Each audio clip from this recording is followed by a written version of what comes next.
Hey guys, I'm Sebastian Kördel, 1.91 m tall, 87 kilos, and I'm going to show you my quiver for the 2020 PWA season. So this year in the PWA we're going to have foiling integrated into the slalom discipline, which means that in light wind we're going to do foiling. So I guess up to 12 knots I will be on my foil board, but that all heavily depends on the water conditions. If the water is very flat, I think I will use the big board a bit earlier, but in general I could say that until 12 knots I will be foiling.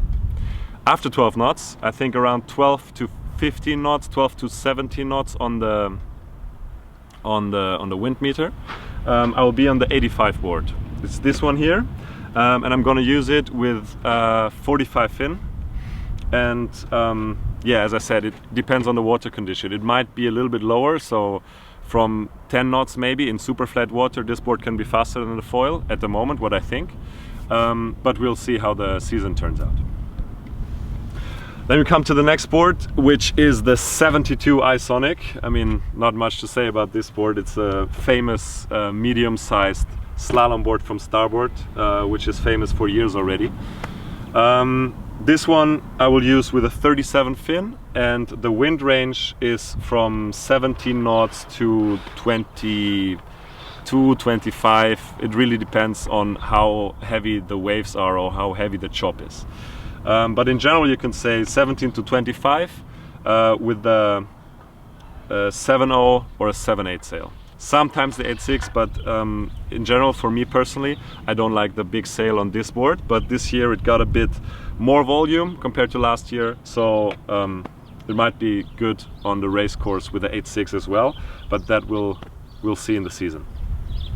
And then we come to the last board, which is the iSonic 63, a super nice board for high winds. I'll use that one exclusively with a 32 fin. And I'll have a 7.0, a 6.4 and a 5.6 on it. There is an option of a smaller board, which I had in previous years, which is 60 wide, but I just felt that the 63, a bit of a bigger small board, helps me get around the corners quicker and have the acceleration in the race, which is very important for the PWA. And the wind range from this board is very big. I'll start using it with 25 knots, and well, I guess it's open end. If I would have to choose two boards only for this season, with a third board being the foil board, I would probably go for the small and the medium and just try to work it out on the foil to be fast enough when the wind is light.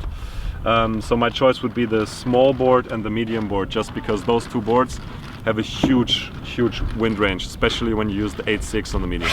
Yeah, I hope you guys enjoyed my rundown of my quiver for the 2020 PWA season, and see you on the water.